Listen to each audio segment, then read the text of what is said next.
We join the fight for the Atlantic this week with Johnathan Mostow's 2000 Battle of the Atlantic epic, U-571. As always, I'm joined by Mike A. Yes. Mike B. Yep. And Skipper Nate. All right. So what do you guys think? Oh, what do we think? Well, you talked first, so you gotta go. Yeah, I didn't want there to be a lull in there. Who breaks the silence so I cut out later? Right. Oh, no. Holy shit, dude. Where do I even start Michael with broke this wind. fucking thing? Yeah. Where do we even start with this, dude? I mean, I hadn't seen this in years, but it was always one of those movies that I do remember, like, seeing when I was, 11 or something. It's funny, actually, when I was 11 years old, I went on the Universal Studios tour, and they had the set there for this movie with the submarine out there and everything. And I saw it in person right after this movie had come out. So that was kind of interesting. I'm sure it's long gone now, but yeah, this movie, dude. I have this beef with David Ayer, the guy who wrote this, who also wrote Fury, and it's like his way of approaching World War II history is that he likes movies about World War II, and then he takes that and then decides to make his own movie. It's just fan fiction, basically. And that's what this is. Like, this is just fucking Das Boot. It's like he was a fan of the movie Das Boot, obviously. I want to make a Das Boot, so he makes this fucking movie. I don't think he directed it. I think he just wrote it. But then the same thing with Fury, way later, is I like Saving Private Ryan. I want to make Saving Private Ryan, so he makes Fury, and it's the same thing here. And it's just stupid and bombastic and it's surprisingly boring. This movie is very boring, in my opinion. I didn't remember it being this boring, but it was for me anyway. So that's my opening. This is the first time I saw this movie not on TNT. I didn't know that there's a whole scene in the beginning where they're fucking out Germans. I literally, every time I've seen this movie, it starts at the fucking port when they're modifying the submarine. So, like, I started and I was like, do I have the right movie? Like, what the fuck? So it was interesting from that viewpoint. Yeah, it's a movie. You don't say, Brian. Yes. I don't know. It's God, everybody's in this. Fucking, was it Brian or Bill Paxton? Fucking McConaughey. The one guy. Fucking, yeah, I get it wrong. But McConaughey. The one guy that got fired from Eyes Wide Shut, who's famous, I forget his name, Harvey Keitel. Like, fucking. Yeah. Like, he got fired from Apocalypse Now. He also Eyes Wide Shut. Oh, really? I don't know that story. I'll have to look that up. Yeah, the first day of shooting, he did 78 takes for a scene with Kubrick, and he said, fuck you, and left. So then they hired Tom Cruise instead. Good for him. Literally. Yeah, he was like, I'm not doing this. I'm a professional. So, but anyway, that's probably why I couldn't remember his name. So, yeah, it's a very interesting film. Not a good movie at all. And it very much falls into that 2000s trope. This is like the European version of Pearl Harbor in a lot of ways. Funny enough, there's a lot of the same actors in Pearl Harbor in this, too. Yeah, and it's just as polished. But it's a polished nightmare of a movie. But it fits into the summer of 2000 very well. So, that being said, I will pass it on to Mike B. Like what Mike A said, this is literally somebody watched Das Boot and they were like, I want to make my own film. I want to write my own thing. Not based in any kind of historical accuracy whatsoever. And the last time I actually saw this in theaters when I was 10, right? Or 9, I think. My dad brought me to it, of course. And it's like, I saw it and I was like, when you see it in theaters, the depth charge scenes are really kind of freaky because they're so loud. And I was like, oh, this is so cool. This is the best naval warfare movie ever. But I was 9 or 10. And yeah, it's like, now rewatching it, it's really just, it's not the worst film that we've reviewed on this show. but it's far from the best. And it got so hyped, and it was so popular for so long. And I'm like, oh, I understand now that kind of like transition to history and like the understanding of World War II in the 90s and the early 2000s. Like Saving Private Ryan just kind of sparked this big thing, and then it's like, okay, let's ride the coattails of that. I want to make this movie. It's not historically accurate at all, and it's got a lot of things wrong with it, but people will buy it and they'll watch it, and we'll make money on it. It's popcorn. It's popcorn, yeah. And it's like, okay, I get it, but there were some things that were actually okay, that were like kind of interesting. I like the communication between the guys, but that's about it. Like, that's about it. And the rest of it was just That's fucking, your pull quote on the DVD. Yeah, is the communication between the guys, like when they're as a crew, not terrible, but I was never in the Navy, I was never a submariner, right? So I don't know. But that seemed like interesting to me, but like the whole plot and everything, my God, like what are we doing here? Like it's so far-fetched and stupid. But yeah, that's my opening thoughts. So, am I the only one who had never, ever even seen clips of this?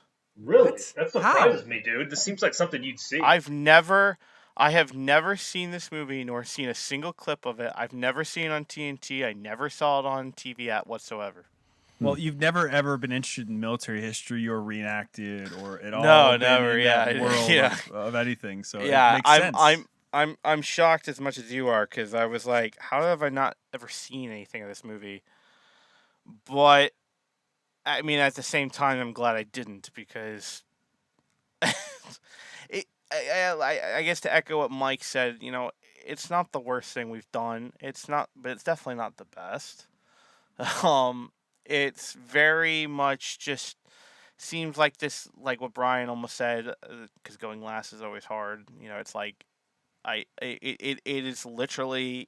I think the word I used on the chat was milk toast. Yep. It's just milk toast. It's middle of the road, not great, not horrendous, but not maybe a little bit below the bar of middle. It just was just like, okay, that's happening. Okay, that's happening.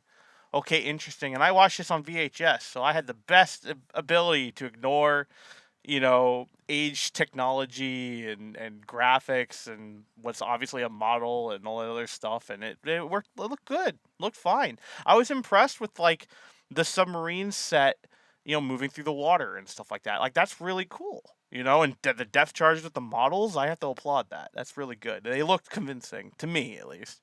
And I have to give it that, but the plot is non-existent for me. I don't care about any of it. It's, oh, interesting, cool. Oh, look, there's Lieutenant Spears. Oh, look, he drowned immediately.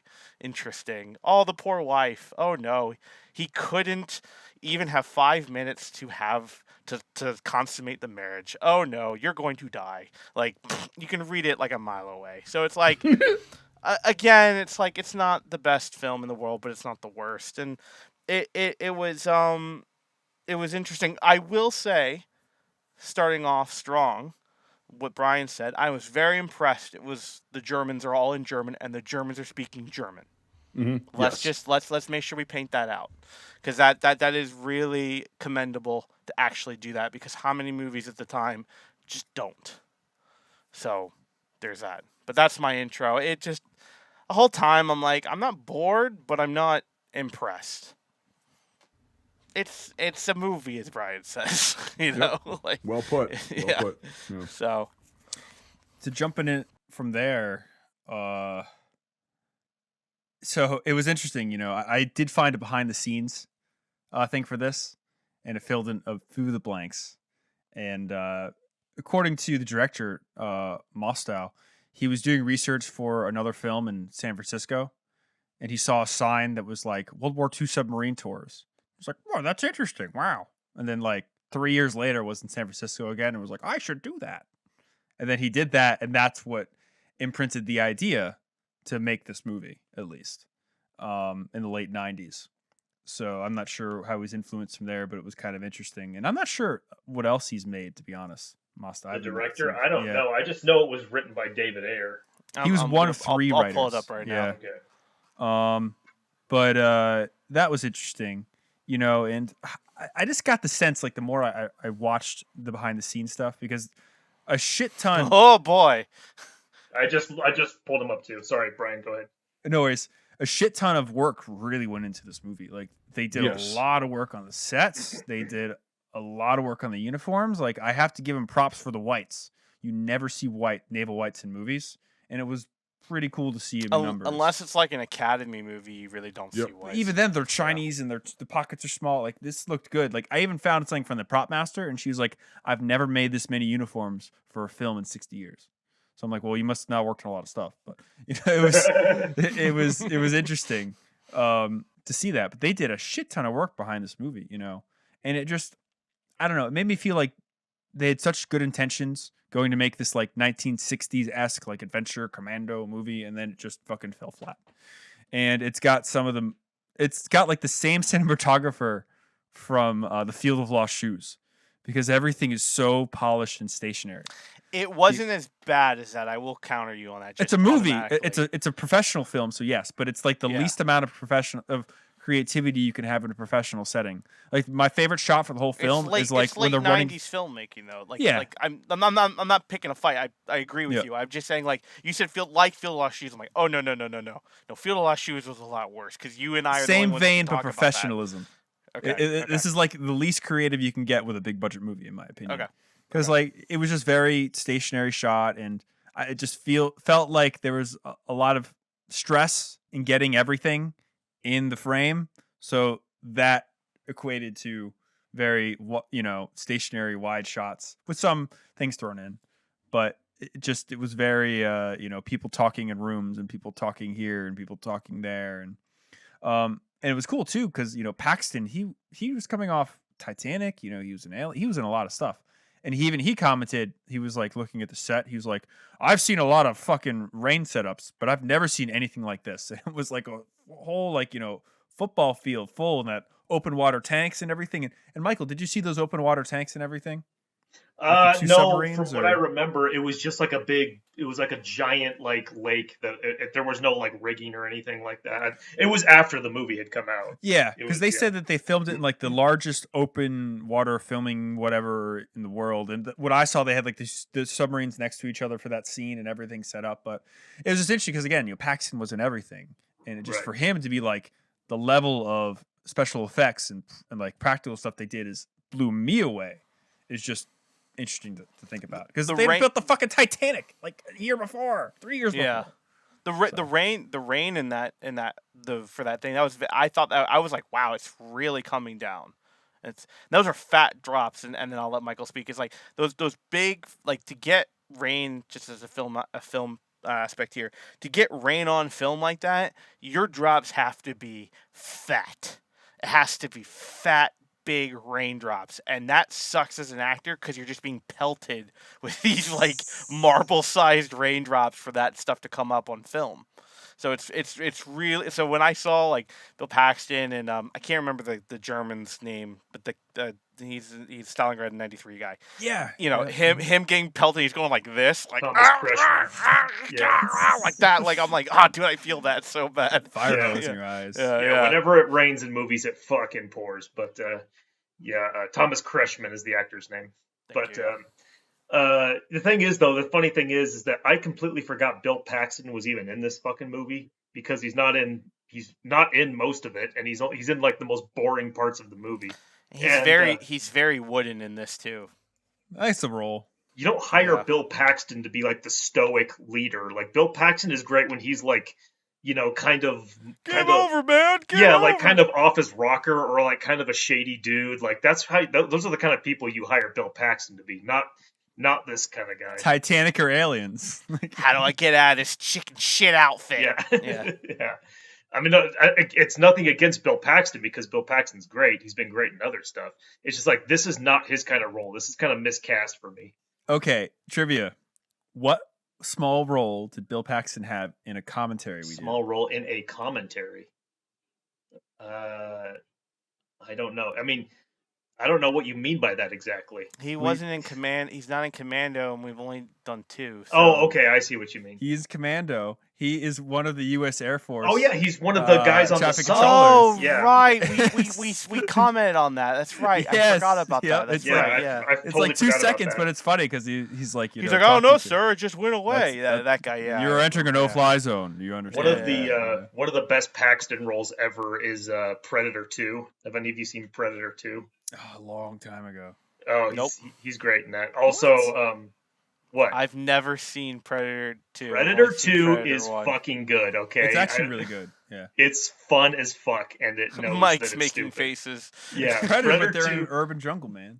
It's dude, like, okay, that's another discussion. Anyway, yeah, but that was like when he showed up, I was like, Bill Paxton's in this. I'm like, this is not like a Paxton role. This is kind of Go ahead, Nick. I was just gonna comment because I did look it up and you did too, but unfortunately the director is known for Terminator 3, so Rise which of is, the I think it's probably the worst Terminator movie of the Rise whole of the franchise. shit. Yeah, That's the one with the minigun I think so, yeah. and the cemetery and everything. Yeah. Yes. Other things he's done is after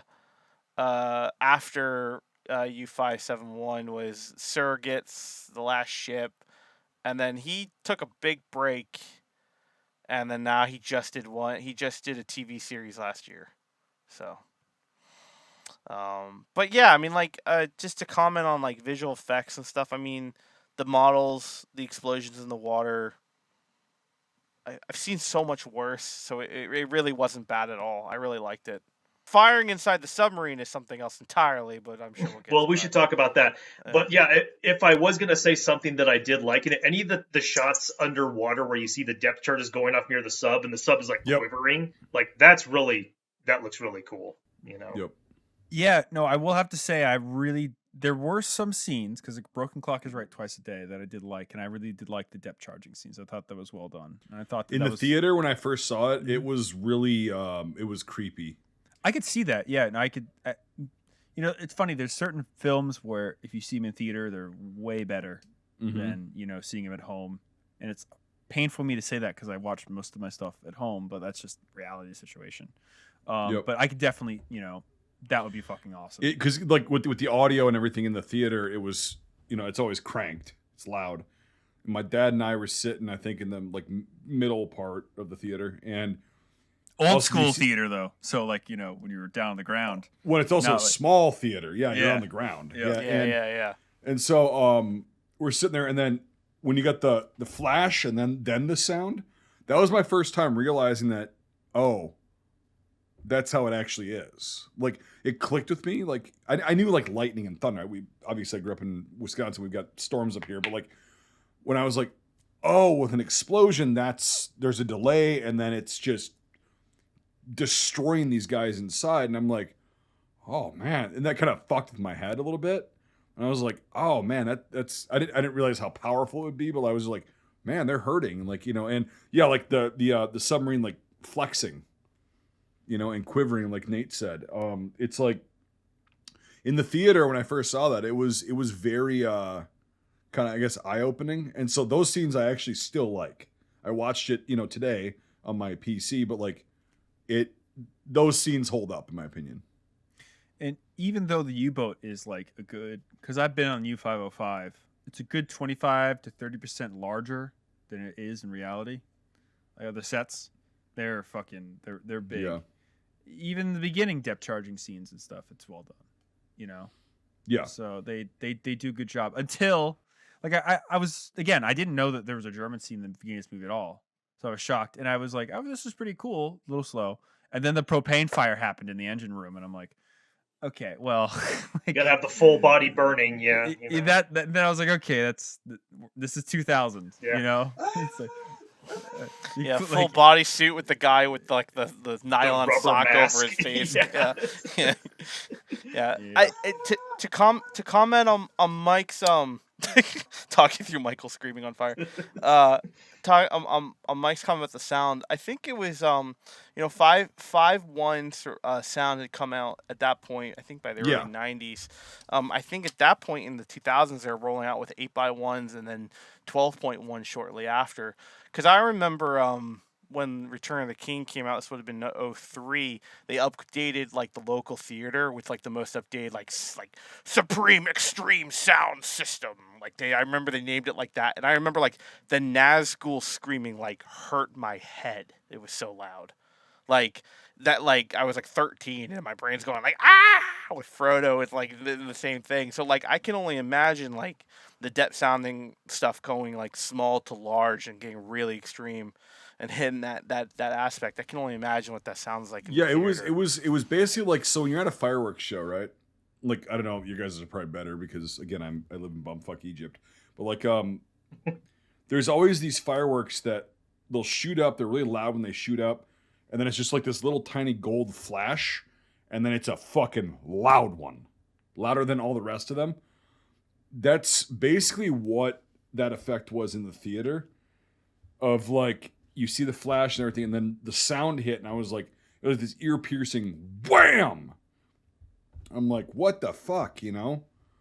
And it was disturbing, like not like in a bad way, but it was like it just puts your body on edge, like naturally. You go, oh, that's not a good sound. And I remember that was really like good as far as like, you know, looking back on it and like how the effects were. And that was whenever I think of this movie, those are the scenes that I actually remember and think of. I don't think of anything else. I just think of like depth charges and then bam, and then watching all the valves starting to fucking, you know, the bolts coming out, and the water coming in. That's what I remembered from when I was a kid. And now when I watched it, I'm like, okay, those scenes hold up. We'll talk about the rest of the shit later, but I did really like that. I don't know how realistic it is because I've never been a submariner. I've never experienced depth charges, thank Christ. You know, and I know sort of how those operations worked, even though this is kind of a wonky scenario because there's one destroyer trying to take out one sub. Okay. But even I like Brian said at the beginning, which I'm surprised that you didn't. Yeah, I'm just. It sucks that you had never seen that scene. The commercial edit, you know. Yeah, I guess. Yep. And so much just fucking ripped out of movies with that. It's crazy. Yeah, but the beginning scene of the Germans' perspective on that boat, that was actually pretty decent. And again, really good. It just calls back to Das Boot. Yeah. It really does. They're wanting to do that. Again, in its native language, it's so much fucking better. Yep. It's awesome. So, go ahead. Even, I'd argue it goes back even further, because in a way, this is just a retelling of the 50s movie The Enemy Below, which is a battle between a destroyer and a U-boat. And they have very similar scenes to the beginning of this movie. So, remember, it always goes back. But there are definitely scenes from this film that are taken from Das Boot. For example, the fucking mess scene where they're all eating and everything, and like that's totally ripped. Shit's photos on the walls. And such. Yeah, like all that kind of stuff, you know. What, Nate? So we've all, as we were talking about earlier before we jumped on, which will probably be at the end. He shoots the chef with a hatchet. How many Medal of Honor? Malevolent chef. Yes. Thank you. How many submarine levels did we think of in front? I immediately thought of that, dude. I immediately thought of the malevolent chef with the red hat. The guys patrolling on the top of the U-boat with MP40s. Yep. Exactly. Yep. Stowaway. Well, they would have had MP40s, but they wouldn't have been patrolling on the top in the middle of the fucking ocean with them. Like, what are you going to shoot at? Can you do me a favor? Say that one more time. Just because you can. Like, they would have had MP40s on board, or MP38s, or MP34s, even MP28s actually. Yeah. But why the fuck would you go above on deck and arm your guys with those if you're in the middle of the fucking ocean? There's only one reason to have someone with a gun on a ship when you're in the middle of the ocean. You guys know what that is? Nate probably knows what it is. I'll let the other guys go. Grappling hooks? Shark patrol. That's actually is a very serious thing. Mostly, Pacific and everything, but there's always been one guy hanging out with an M1 or something. if someone's boarding or they're doing supply exchange or whatever, it's shark patrolling. It's not necessarily for other things because you can see other things so far away. But yeah, it's shark patrolling or if But then would you not have a K98 instead of Well, a no, you fucking totally would. No, MG40? that's if guys are swimming. That's a swim code. That's something completely different. But I Right, I yeah. agree with you, but the concept of a gun on a deck, Yeah. that's all I mean. It's completely asinine, like you said. And the more U-boat memoirs you read, because that was something I really loved early on in my study of history, is that you find out that they were so lax. Like they had U-boat clothes that were fucking civilian clothes. They would wear their hats with their rank. Like Mike said, what the fuck you guarding in the middle of the ocean on a crippled boat? You're not thinking about that, And the last thing you're thinking of is that there's going to be a spy operation where a fake U-boat's going to show up. Let me tell you how many times that happened.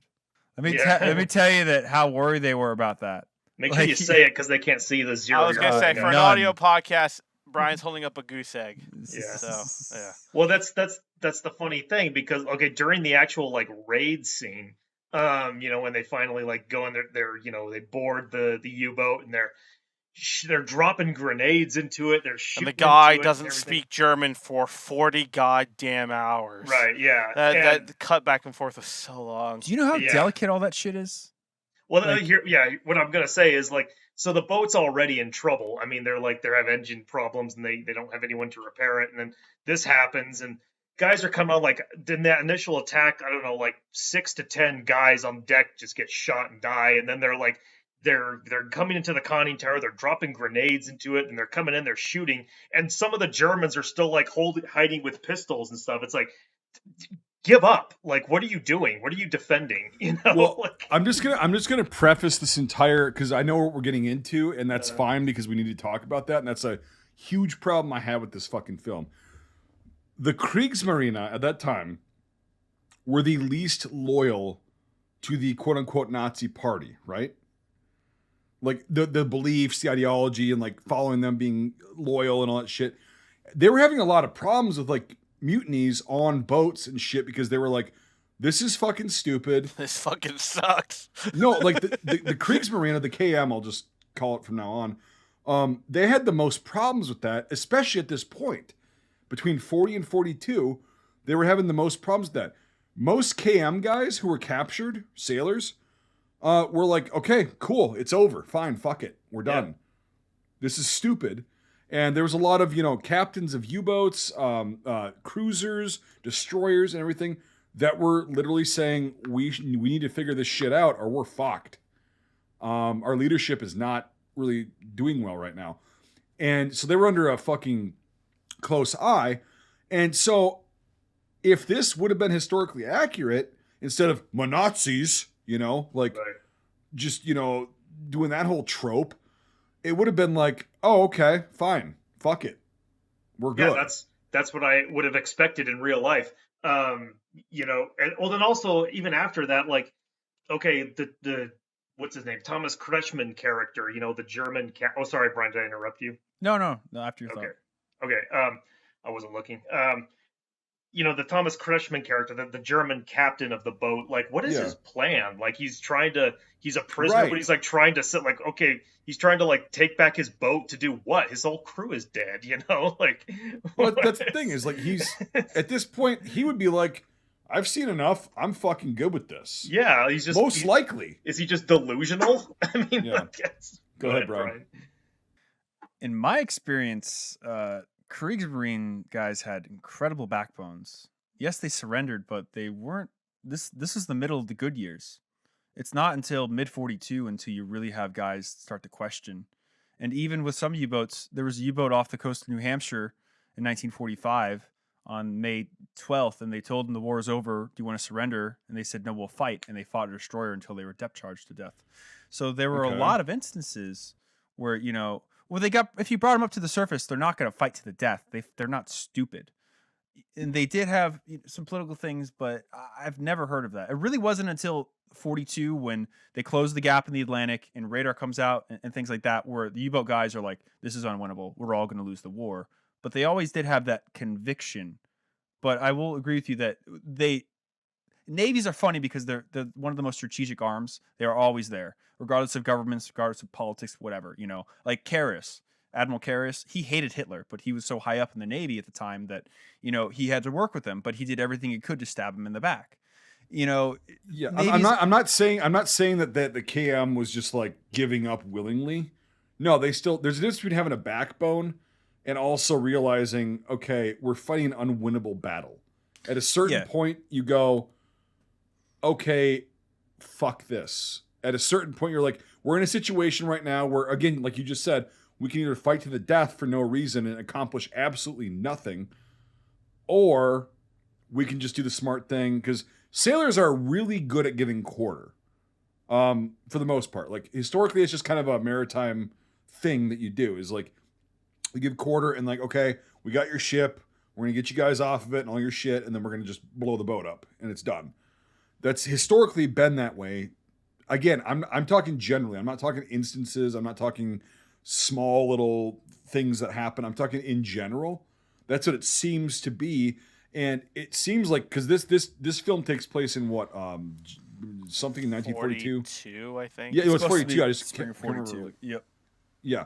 So by that point, a lot of the KM, especially the U-boat commanders, who had been fucked up by the British fleet and everything, in the Atlantic, they because they started countering them, and they were like, okay, well, we don't have any supplies, blah blah blah. They started to go, okay, what the fuck? What is the point of this? Like, we keep sinking the ships, they keep coming back. There's more of them.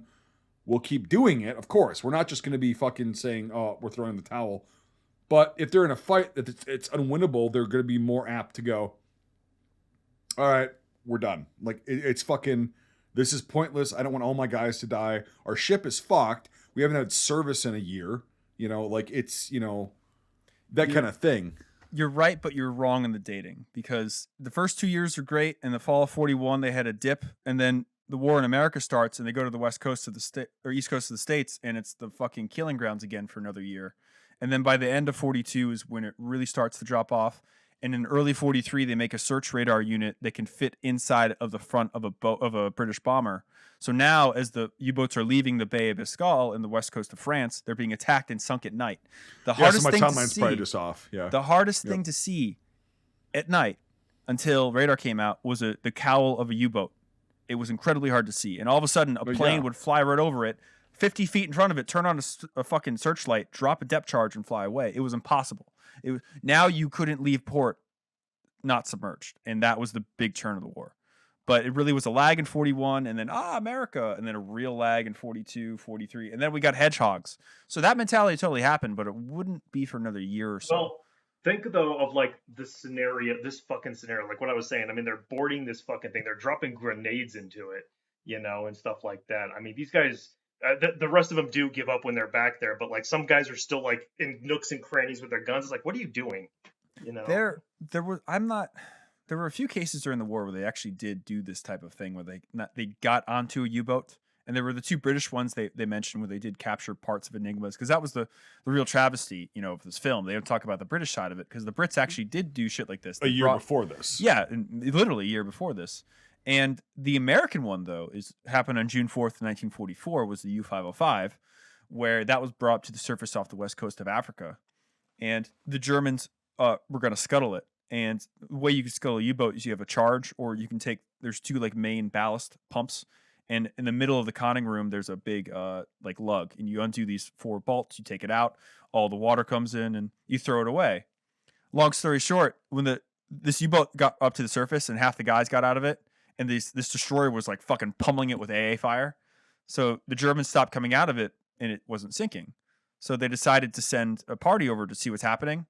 So long story short, they didn't have any shooting. These Americans, they got on the U-boat, and they were like, what the fuck? And it was rusty as fuck. And you look at all the photos, like you said, Mike, this had not been in service for over a year. And, this was a real late part of the war where things were bad. But anyway, they go into the boat, they find a bunch of like dead Germans and scared Germans. And the first guy in it got like water up to his ankles. He's like, oh, look, it's a fucking plug. And what you're supposed to do in the manual is you unplug it, you go up top, and you throw it in the ocean. So you can never save the boat. But the sailor that saw the plug and said, oh, and he put it back. And that's where they were able to save the U-boat. Because the kriegsmarine guy that was scuttling it didn't throw it away. He just took it off and set it next to it. So that's how they were able to save the boat. And there was no shooting. There was no nothing. I mean, it was like It was a fucking ship that was destroyed from depth charging that was half sinking and full of smoke and on fire. You know, there's none of this like he blew it up to the surface. So I'm not sure what happened with the British accounts. I'm pretty sure they're similar to that, but there's none of this, you know, grenading and delicate machinery. That would have been way more exciting than going on board with Thompsons and unloading them into corridors and such. Risings. Yeah. Someone had a Right, rising. yeah. Yeah. One of them had a rising. That was cool. The rest had M1928s. Well, I'm sure we're going to talk about, but obviously with IMFDB, but I was shocked to see folding Thompson stocks. Yeah. No, that's a rising. No, No. They were on the No. Thompsons. The Thompsons There have were there were yeah. folding stock Thompsons on it's there. like an M181 carbine. On Yeah, some of them, they're all 28s because they all have the 28-1s. 21A1s, but they have folding stocks. And then I looked at it up, and I'm like, is this just a movie thing? Yeah, I've never seen that anywhere else. They're never folded out. They're folded in, and they're always on the side of they're shooting on. But you can see the butt plate up against their chest. It is literally like, I think, an M1A1 carbine stock. I didn't notice that. Interesting. Yeah. Just I want to look. Apparently, it's a rare model of the Thompson, but I don't know. I that's can't confirm if or they deny just it. didn't have stocks on them, that would be believable. You know, Right. Yeah. Which I believe the Navy did do that. Mm. The Navy did take stocks off of them, and they just used them like that. Yeah, the U.S. Navy Yeah. had mostly 28s. Yeah. And just while we're on it, and also talking about chivalry, because that's a very big thing. You know, Yep. I got so fucking mad when they machine gunned those prisoners. Or Yeah, those guys in the life that's- raft. You gotta have Because- that evil Nazi thing. Yep. The Fuhrer says no prisoners. I've heard so many stories from guys that were on sunken ships. They got in the lifeboats, and that were on a lifeboat, and a U-boat came next to them, and they threw fucking loaves of bread into the boat and said good luck. Like, it was a very chivalrous war. It wasn't, we want to get rid of the cargo, we don't want to get rid of you. You know, like in the early part of the war, they would stop yachts and shit and be like, get off, get in your life raft, we're going to sink the boat, we're not going to kill you. Like, there's a difference here. So things like this, there's always the exception, don't get me wrong. But it's like, you read most survivors' accounts, the German crews knew how hard it was going to be for these guys. Oh yeah. And why would you waste the ammunition anyway? See, the thing is, that's what's interesting too, is that, in my opinion, like, okay, you present both ideas. You know, one, they do the typical Nazi thing and they gun all of them down.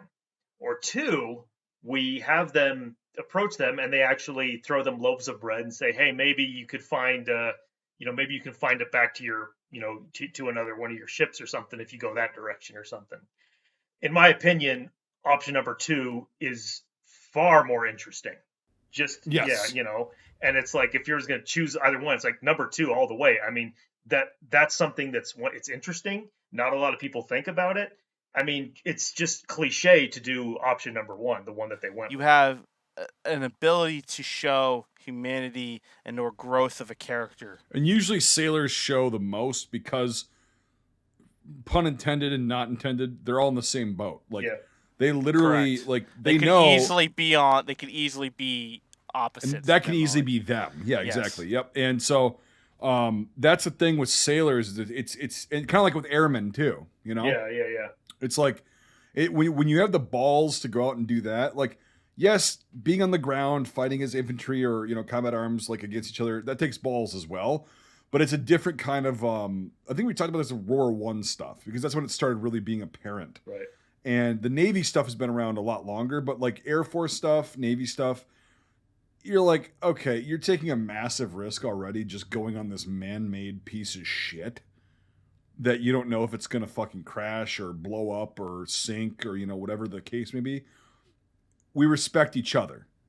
And, all right, fair fight, good fight, fuck off. Right. But it's not like I'm just going to machine gun a whole fucking boat of survivors from a fucking boat we just sunk. That shit. When we get on Das Boot, I have a comment about that too, because that's one of the things that I didn't like about that movie. One of the two things.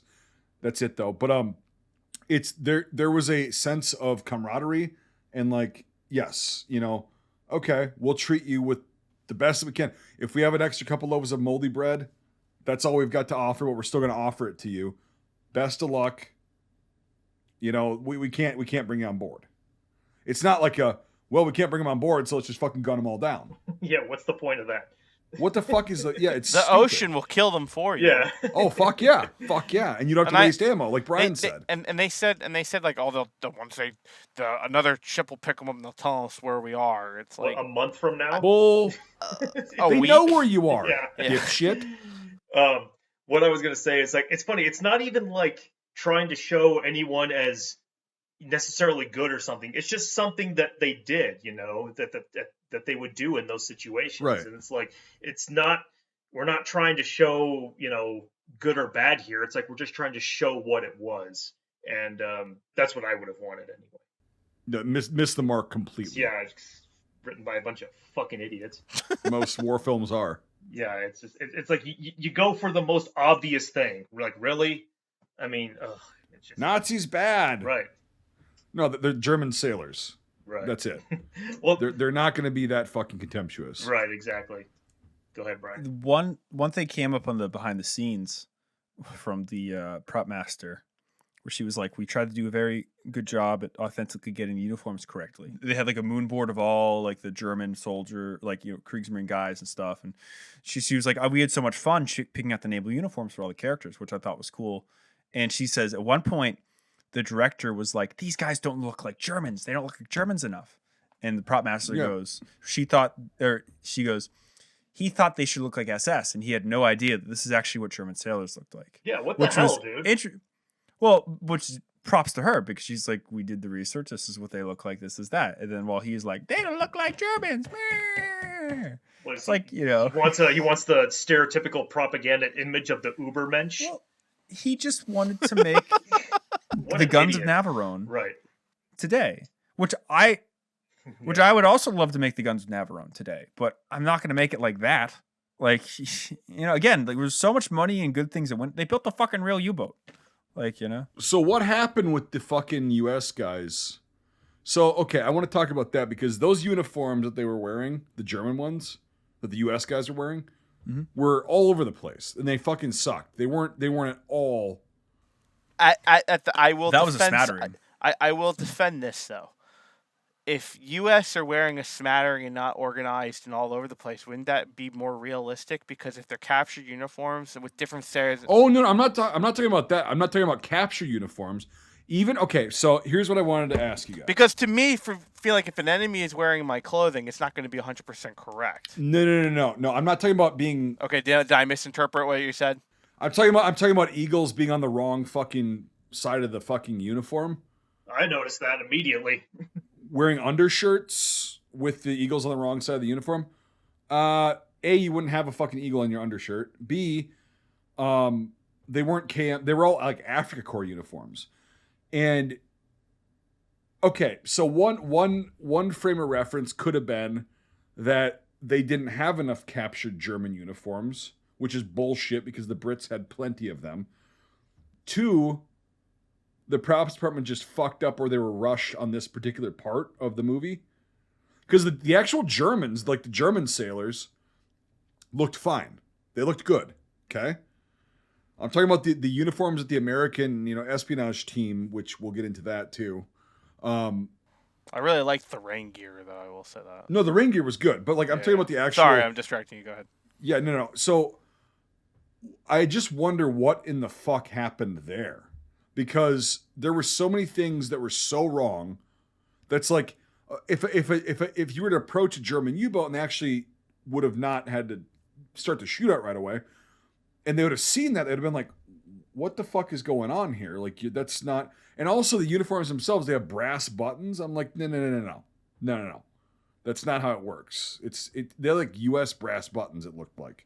I don't Some know of what the country they're kriegsmarine from. uniforms that have brass buttons, though. They're dress uniforms, not their combat uniforms. Like, the blacks had brass buttons sometimes, but the ones they were wearing were DAC or Africa Corps, like tropical uniforms, right?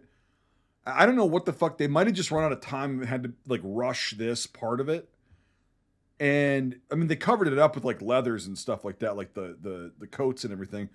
But I'm like, what happened here in that instance? If you look at it, they stripped most of them. They stripped most of them off. Like once they got on the boat and everything that happened and all that shit.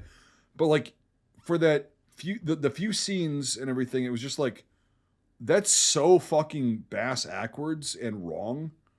And it doesn't look like a German uniform. Well, it looks like a German uniform, yes, to the untrained eye, but it's really not.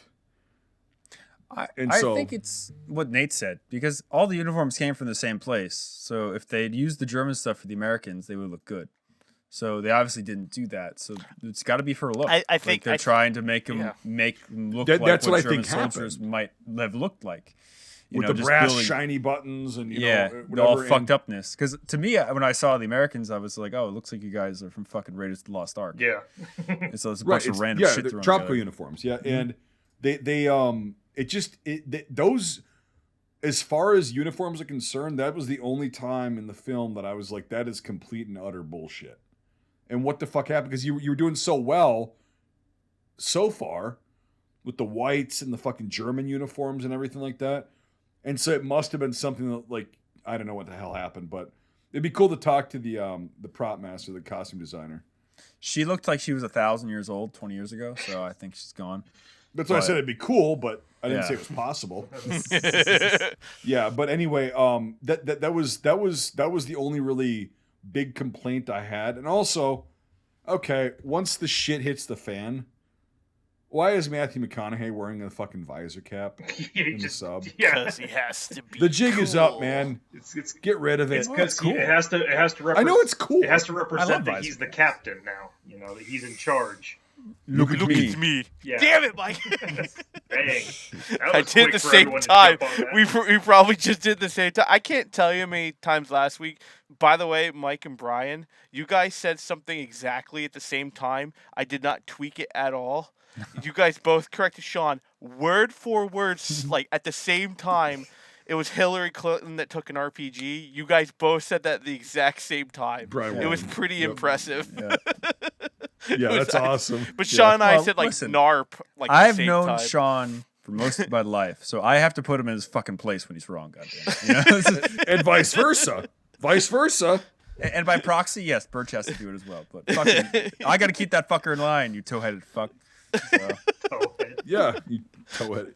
You've never heard that? Like, you guys have no, never I've heard heard that that. I've before? heard that. I've heard that. no, it's a good one. It's a I- good I one. know the man. So. Yeah. Yeah, but like, It's you've funny never when I heard- told him that- You've never heard we the keep- toe-headed we keep- fuck thing? When I mentioned that to him because we were out like doing stuff, and he was like, "What?"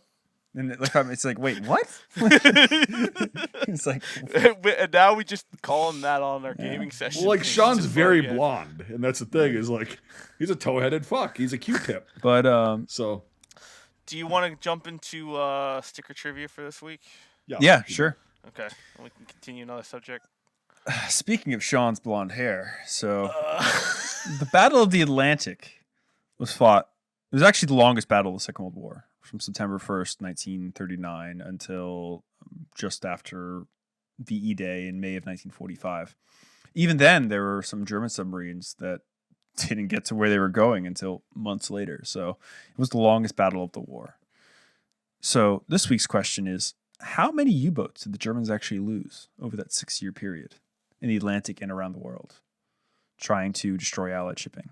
The first person that sends the correct number to our Instagram or Facebook pages will get this week's sticker. It's a fucking lot.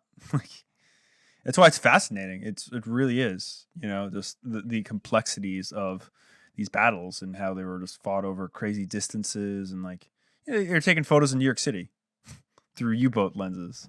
You know? I've seen Yeah. that. Yeah. I was just reading a Marine memoir where they were talking about training in North Carolina in 41 and 42 before they went to Guadalcanal, talking about how they were really worried about the German U-boat sinking all the ships off the coast. And that whenever they did amphibious training, they were worried about getting sunk by a fucking U-boat. These guys went to Guadalcanal. Like, you know, this is Christmas of but they 41. hadn't been there. They hadn't No, been I there know, yet. but this is how early in the war this is, and this Yeah. is off the coast of America. Like, again, people don't really realize like how much of a threat early, like, you know, Yeah. a week after Pearl, ships start sinking off of North Well, and Carolina. unfortunately, this was not a new thing for the government, the people that were in the government and the military that were higher ups, because they did the same shit in the First World War. They did the absolute same shit in the First World War with U-boats and sinking ships right off the coast. And they sunk troop ships, they sunk supply ships, and everything like that. But it was propagandized to be like, oh, these guys are right off the coast, we gotta go fight them. And the Germans had said, yeah, we know you're sending supplies to the French and the British. If we catch any ship that's in violation of that, we're done. And the U.S. is like, okay, fine. And there's a lot of troop like a lot of stuff for like 29ers, like they were shipping off to England for training in 43, late 42, early 43, and those guys were so paranoid about U-boats. Well, they should have been. Yeah. And I believe there was a bunch of troop ships around that time period that sunk and got really fucked up. The Queen, I think one of the sisters of the Titanic the troop ship got nailed by a U-boat around that time. Over because there's a lot of memoirs of 29 guys talking about it. There was also, speaking on North Carolina, because I grew up in that area, the Outer Banks have a lot of old remnants of U-boat towers and watchtowers. Delaware's got a ton. Eastern Shore of Maryland's got a ton because of the Chesapeake Bay being a huge port part of the for Baltimore and leading up to the north, and it's just very interesting to see the remnants of all that stuff still very much around. We, at our museum, we met a veteran once, and it was a fascinating story. He was on a ship that was sunk by a U-boat in November of 1944 on the way to Europe. And his whole regiment, I think they had 80% casualties. These guys all died. And they got ashore. They were sworn to secrecy. They couldn't tell anybody about this horrible sinking, and they were sent to garrison Lorraine for the rest of the war. One of the German Atlantic coast towns, like there was the fortresses. And they literally, his unit just sat outside the rain for the rest of the war so they wouldn't tell this horrible story about how his whole fucking unit was killed by German ships, like right in the verge of Battle of the Bulge. But it was a very big problem until the end. It's just a fucking shit ton of boats out there. Speaking of, I don't know much about German naval stuff, meaning like just like ships and stuff. Like I know a bit from my own grandfather being on a destroyer in the Pacific, but I don't know much about German side of naval stuff. Did that destroyer look okay to anyone who's... No idea. It didn't look it good was too to small. me. Completely wrong. It looked completely wrong. It had to a me Z. That was right. Right. Like a lot of like I assumed it would be wrong because no German warships have ever, I don't think, survived throughout the years. And the interesting bit about it is like did the uniforms of them look okay to anyone know this? They looked pretty good to me. Yeah. I like how the helmet decals were the yellow. Yeah. The kriegsmarine. Yeah. That's good. And they're wearing helmets? Yeah, and they're wearing helmets, and not just the fucking Pillsbury Doughboy hat, Yes, that's what it is. Yeah. It would have been very rare to find a German destroyer out in the Atlantic in this state. That's what I was thinking. Especially on its own. On its own, yeah. There's this place called Norway, where basically the Kriegsmarine went to live in 1940. The surface fleet of the Kriegsmarine, and they lost 80% of their destroyers. They basically screwed the pooch, and there was one or two naval battles, like surface fleet battles. The Battle of the Battle of the River Plate. And everything, Battle of Falklands Islands, early part of the war. But besides that, German Mediterranean, there was a lot there. That's where they lost most of their big ones. Yeah, for the convoy actions to North Africa and everything. Yep. But like the German post April of 1940, the Kriegsmarine is basically neutered, besides their U-boat wing. And they have a very big flight wing where they do like FW-200 Condors, and they're flying like anti-convoy operations with these crazy 4-engine planes. But yeah, was that a Messerschmitt like flying scout? What was ME-200? Okay. Yep. And then they were going to make the ME-400, which was the America bomber, which could have reached New York. That's crazy. Like they were called FW-200, or that's right. The ME was different. That was the big cargo plane. The FW-200 was the one that went and attacked stuff. They were called Condors, and like literally, you'd have a fucking like giant, 12 like the German B-17 come attack your ship and sink you. Right. Like that. Hence that the was name a of Condor. Yeah. It's fucking huge. And they would fly like one or two, and they could literally like make it a third of the way across the Atlantic. And it was a very big problem. So really quick, let's talk about the whole fucking setup of the whole operation, because That to me is something that's unforgivably historically inaccurate as fuck on so many levels, militarily specifically. So you apparently that guy that was like a Marine fucking something, and then the guy that's in the intelligence, you just randomly select a group of submariners and you go, we can't tell you what you're doing, but you're on orders now. They have to be trained in, and I know they said this, but like, just let me do my little rant here. They have to, A, acquire German uniforms. B, they only have 2 guys who speak German for the whole fucking operation. Sprechen Sie Deutsch? Yeah. And they don't speak it well. The younger guy did, but like the older guy, not really. They are just given weapons. And yes, the Navy would have been familiar with the 1928 A1, the 45, whatever you want to say. They have grenades. They have a bunch of explosives and all this shit. It's just thrown on these guys and like, we'll train you out at sea. No, penis. That's not how it fucking works. Like, we're not going to train you on a fucking U-boat to do clandestine ops and then just go and try to pull off this apparently super important mission that's already been done by the Brits a year before. So we're going to have this Marine guy and this intelligence guy with you. They're not going to tell you shit until you're out to sea for a day or two. And then all of a sudden you just become experts at fucking mout. You become experts at like fucking clearing rooms, clearing a fucking ship with small arms. That's not what the Navy does. That's not what they're fucking trained to do. The Marines weren't even trained to do that at that point. Like, what the fuck? The logistics of that are so incredibly fucking retarded and convoluted and strictly made for Hollywood. Yeah, like, they just need something to get the characters on the boat. That's like, we don't give a shit what it is. We want some kind of plot device that gets this thing going. Yeah, I mean, it was just so stupid, and like the actual tactics of it. Like, again, we only have 2 guys that speak German. What are you doing here? Mm-hmm. Like, if it's this top secret thing, you're putting just a random fucking submariner crew together and throwing them into this, and then you're going to brief them ex post facto when it's too late. It's like, well, how do you use a fucking Thompson with a folding A1 stock? Mm-hmm. Okay, well, you do this. Oh, all right, well, here's how you clear a fucking ship. I mean, good God. Yes, I guess it could have been done, but they did it with, like, when they actually did clear the boat, like, it was, like, more Hollywood than realistic. Yeah, don't worry. I'll teach them an hour before we do this. That's what I mean, yeah. Yeah. Like, that kind of training and that kind of, like, shit takes months. Yeah. Oh, yeah. It takes months to learn how to do that effectively without getting yourself killed and everyone else.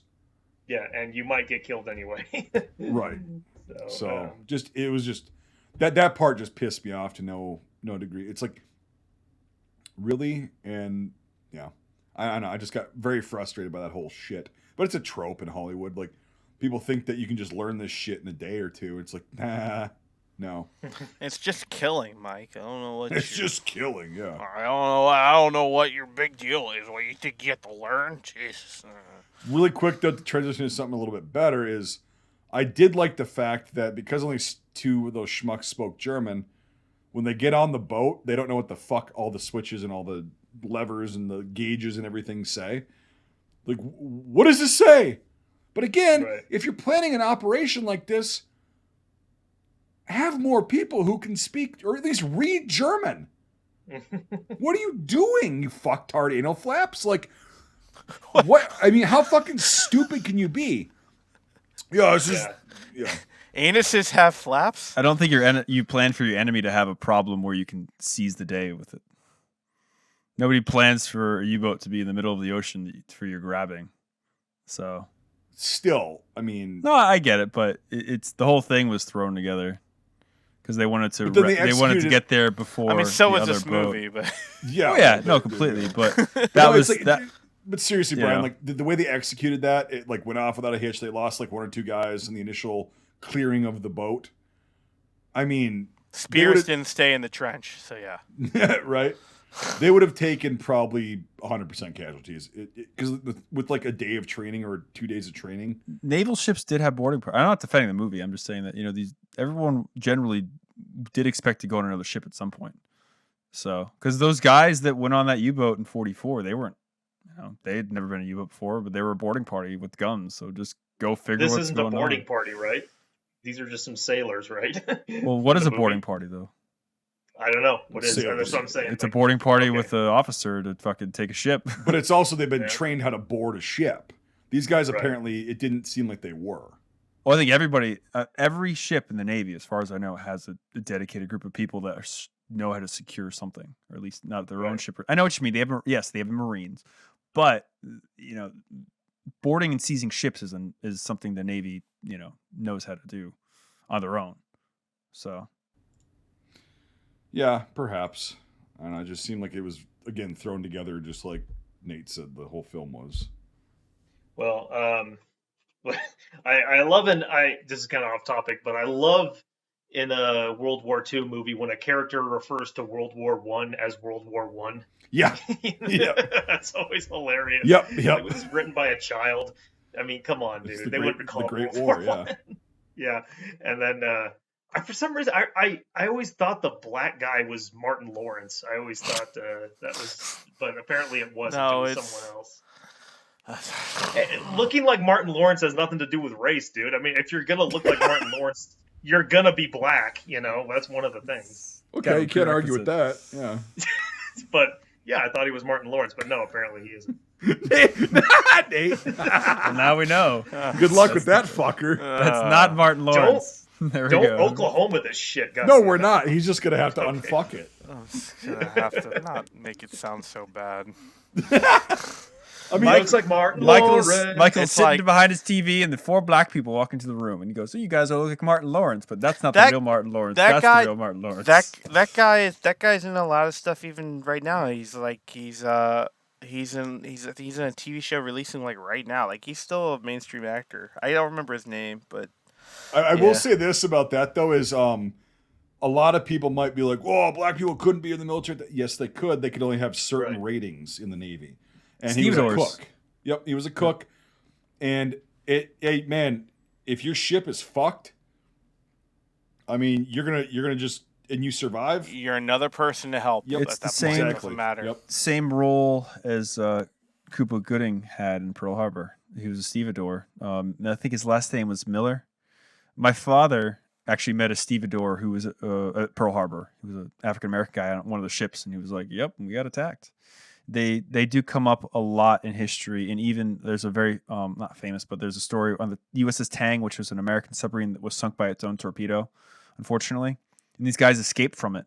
And they had to use the mumps and lung. It's a very long story, but one of those guys was a stevedore who made it most of the way, and unfortunately he ascended too fast and had hypoxia. Oh, had the bends, yeah. And these guys, they were like, we made it to the surface, and then he came up and it was flailing and couldn't save him. But dead, yeah.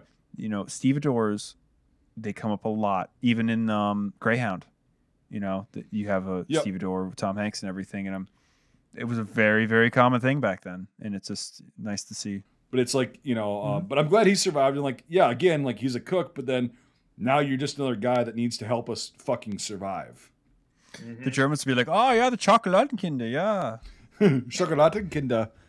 That's what my grandmother. That's what my grandmother said they used to call African American. She has this actually amazing story where she was stuck in the Soviet zone of occupation for a year, and when they finally got all the paperwork ready to go, they just left.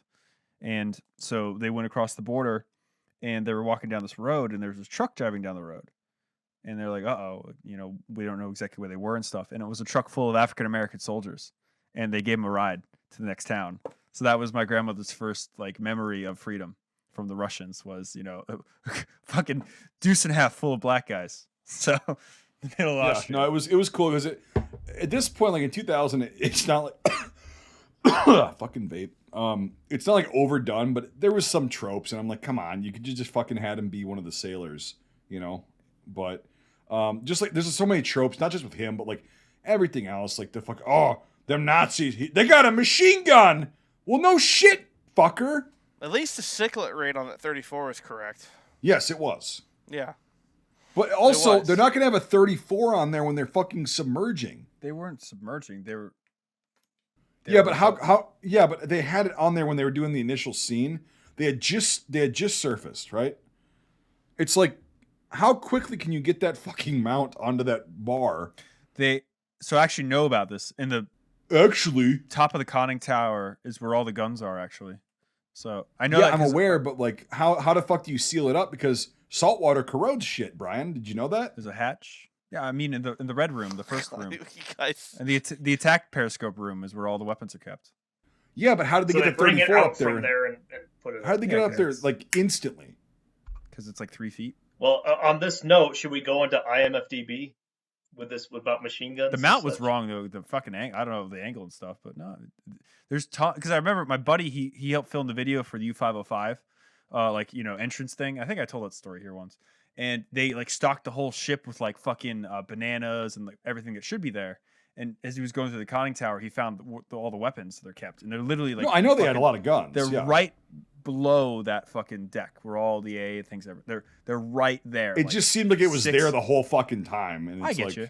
yeah. But okay. the weapons are literally like as you go into the U-boat, you pass all the armory, all the stuff. What you're saying is it seemed like it was just like permanently mounted. Yeah, there. exactly. And it's like Okay, you're yeah. not going to mount the fucking saltwater is terrible. Yeah, Right. that's why you get the And- plugs for the barrel on the deck. Right, gun on the there, big because- guns. Yeah, on the deck guns. Yeah.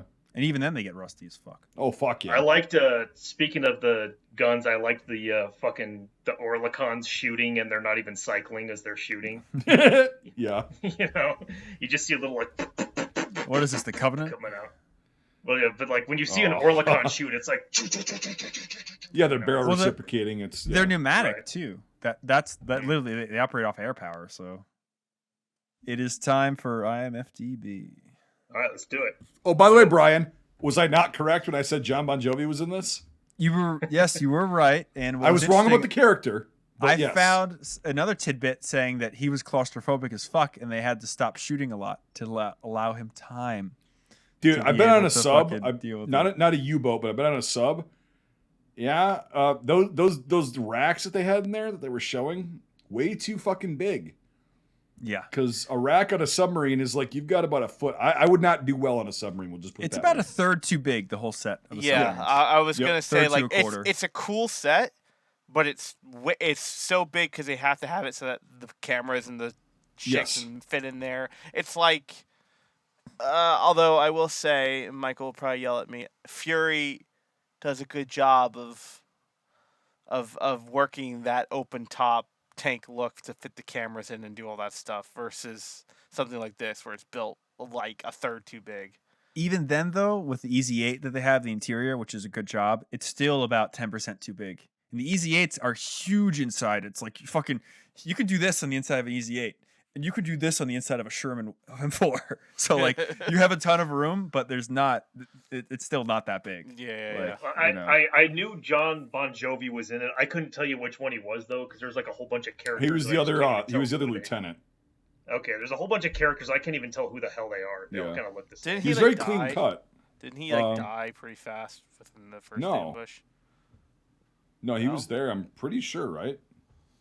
He was. I think he died when the thing blew. Yeah, up. Yeah, I we think watched when the this. ship- I think the thing ship blew We up. when the don't ship know. blew up, he died because I didn't see him after that. Which I have to say, you just fire a torpedo at a random ship, not knowing it's Random depth, random whatever. random whatever, and Yeah. and it's your buddy is being assisted by it. How do you know it's not a friendly? You just blow it up and go, "Oops!" Like, I'm just saying. Like, While we're on that, though, submarines being sunk by torpedoes by other subs is a thing, and it happened a lot yes, during yes. the war. No, Yeah, I it knew was I knew it could Incredibly happen. hard, but it did happen a lot. But I think what I'm bitching about is just the fire without anything, just straight up broadside. What I would bitch about more is the fact that where are your fucking lookouts, dude? Good job, fucking Captain Paxton. Fucking, you know that there's two sides of a ship. Like, fucking, don't look at the one you're taking. Fucking, like, wait. You know, a torpedo wake doesn't show up out of nowhere. Like, what the I fuck? didn't even know what to think of Bill Paxton in this movie because all he did seem to do was just be like, "You're not good enough, Matthew McConaughey." The whole movie. I'm just like, Just put him in his place. yeah, I'm just like, what the fuck is this He's guy's just a really problem? mean stepdad the whole time. No, Yeah. no. Right. It's like, yeah, this Good guy, luck, I love but him. no. Right. Leave me. So let's do this. Oh, what? 2 World Bra- Wars? Browning high power, correct? Yeah. That's No, a it's a Ratum, V. actually. Yeah, it's a Idiot. V's 35. Yeah, it's a Ratum. Uh, You can tell from the checkered grips. 1911 A1 for audio, guys. Pew pew. He's so young in this movie. Yep. McConaughey. Yeah. I mean, he'd still been around for a while. He'd already done Amistad at Well, this he's point. 10. This is and, 10 years, or not 10 years. This is 7 years after fucking Dazed Yeah, and Dazed and Confused. Confused. Yeah. God, Harvey Keitel just Not it who I seems would like have a picked. misfit. Yeah. Yeah. Gotta have that old man character though. Yeah. No, he actually played a good chief. Like, No, He I- did a good job. It just he seems out of place. To It me. just seems Yeah. out. It just I wouldn't. It's not that he didn't do a good job. It's just if you would have told me, I got dip charged in the last war. yeah, if you would have told me like that's in World War that I. he'd be in this movie, I'd be like, no way. It's like bad lieutenant's gonna be on board. Like what? Fuck you, Mr. Kubrick. Yeah, that's it right there. Yeah. So 1928 A1 Thompson with the buttstock removed. Though with the historically hinge. possible, there's no evidence. Yeah, I mean that's fucking. I like that ridiculous. phrase, historically possible. Yeah. That's what I'm gonna say. I mean, from it's now an on. interesting concept, but I don't know how it would work very well. Well, the thing is that It's can we pointless. agree that these guns were made for this movie? Oh yeah, Yes. 100%. Yeah. And can we Yes, agree that it's a 100%. cool concept? Yes. Yeah. And usually, cool concept guns made for movies that are props get used again. And I've never seen this anywhere.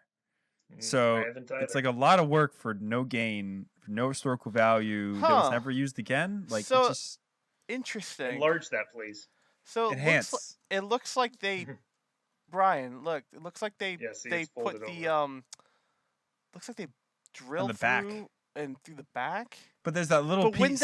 wouldn't that get in the way of the buffer pad?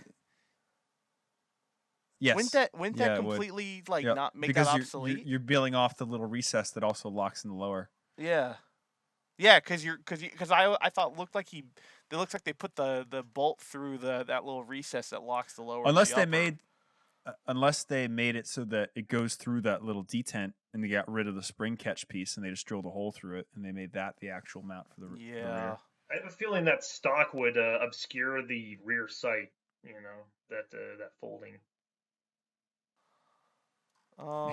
Palladino. Let me see if. Well, that's what I'm saying. I'm Yeah, guessing yeah, because yeah, like yeah. it's Oh, in I the love way. that cuts. Well, I'm just trying to find a good picture of it, but it's not. There's no like up and ready like picture of it. No, because well, Nathan, go email the prop master and ask him if it's an STG-44 or an MP-43. Oh, bro, are we gonna throw down? Because I'll No. throw down. Well, I think that's the other way to solve this because this has never been used in anything else, and there's really no good photos of it. That looks like it could even be a fucking like. That looks like a Photoshop to me. Yeah. Oh, of course Yeah. it is. Yeah. Yeah. No, I know that photo that they use. I've seen that photo, that specific one. Yeah. before. Because the lighting of the buttstock doesn't match the And lighting I of the made rest it. of at that point, you just might as well not have a fucking stock on the goddamn thing. I love we the talked That's what about I'm earlier. saying. Like Yeah. I've seen photos of guys like in tanks and stuff that they just don't have the stocks on them. Yeah, at it's a all. button. It literally takes it takes less time to take the stock off than it does to fold out that fucking thing. Yeah, I don't know. because and not And once none of the did guns I, are cocked too. and not once did I ever see. You're right. Yeah, that too, Brian. None of the guns are cocked. And not once did I see the. They were the- cocked. not Well, not that- here. That Not one's there. forward. Yeah, but he might have been out of ammo. But like the rest of them that I've seen are cocked. Like that, one. That one's Okay. cocked. Yeah. But my point is that I never once saw the stock folded out either. So It must mean it didn't work. Oh, interesting. You don't really see blue muzzle flashes anymore. That was kind of a thing you saw in movies, you know. But you don't really We see the M- one good muzzle flash shot up above. Great. So M1A1, when did that come out? September. 40. Oh, the M1 came out in September of 42. Yeah. I don't know when the A1 exactly came out. I think a little 42 later. and 43. 43. So it's a little early for that to be appearing. Little early. Not that it wouldn't have been, The to, M1, but to my the M1. My understanding is that the Navy liked 28s due to the cyclet rate, and they and 28s were also already really much there. Yeah. And I believe I think what normally got the new stuff was the Army, Yep. and I believe the Marines and Navy normally had the late. They didn't really Oh, yeah, it's supply the till after- much yeah. later. With The You're Navy just- bought administrative a stuff. shit ton of 1928s in the 20s. You're and just 30s. the afterbirth, Eli. They have you can find U.S. Navy stamped 28s a lot. They're actually one of the more common ones because they bought so many of them. So the Rising, that was a good fucking touch. Very That's Navy, because the Navy Yep. got a ton of them early in 42. And it's Yep. could. It's a paratrooper model as well, the 55 versus for sure. the 50. Folding stock. Yeah. Yep. Yeah, The no, funny that- thing... Yep. Go ahead. No. Oh, his fucking uniform is so bad. So Yeah, that looks like something from like Starship Raiders of the Lost Troopers. Ark. Yeah. from what an American would think that the Germans would wear. Right. Yeah. But what do you call Oh. it? The Rising's got a lot of shit and stuff. But one Guadalcanal memoir I read, this guy was like, the problem with the Rising is that the magazine springs weren't strong enough, so it would cause misfeeds. So they would just double up the springs on the magazines, and he goes, we never had a problem. Yeah. So Hmm. it's like one of those maybe history's mysteries, but it's like the show. Interesting. What's this called? Never seen one of these before. What is? It looks like space age technology. Yeah. It's a Black Widow. Oh God, yeah. Is that a Phoebe 38? It's I got guess that's black called. grips. Must be a Black Oh, Widow. Yes. That's what it's called. P-38. They only use these in camps in the Holocaust, right? Like, what the hell is this guy doing? What the That hell is this guy doing laying down in his bed waiting to shoot somebody? Like, what the fuck? now that looks like a movie set to me. That last photo. Oh, with the giant Yeah. sparks. Oh, God, going yeah. on. That's like at least half as wide as a U-boat, right there. Or sorry, twice as wide as a U-boat, right there. Like, That's really wide. Yeah. That's Yeah. like 8 people wide right now. That's like I think it's like more like 3 times because a fucking U-boat or a submarine, even nowadays, I have a big problem getting through those fucking holes. And like just hello there. walking. Yeah. Mike Sorry. could lie horizontally here and still not touch the walls of the sub. Right. And in real he life, couldn't fucking no. take a shit in a sub without touching all 4 walls, including the ceiling. Like, Dude, when I first saw the shitters on like a fucking Cold War era Russian sub, I was like, yeah, there's no possible. this is why we won. Like, No, like, He's gonna try and take a shit. The whole toilet's gonna go up his ass. dude, it's literally a hole on steel. Yeah. It really Really. is. It really is. It's a hole about this big around on a steel like bench. There's 2 of them, and they're randomly Hold placed hands. throughout the fucking boat. And I'm like, yeah, I'm good. I'm good. I'll shit off the side. It's like those beanbag games you have at the fair, and you're trying to throw the Yeah. beanbag hole. Cornhole, And yeah. the hole, Cornhole? yeah. It's Cornhole? like doing that, but you're standing like a foot off the hole and going like. And if you eat Stay corn, on you target. shit into there, and you actually make it, you win. what do you win? Not having to clean up your shit from the fucking galley. yeah. Right. Yay. MP40. Yes. That's a weird one. The Michael Peter 40.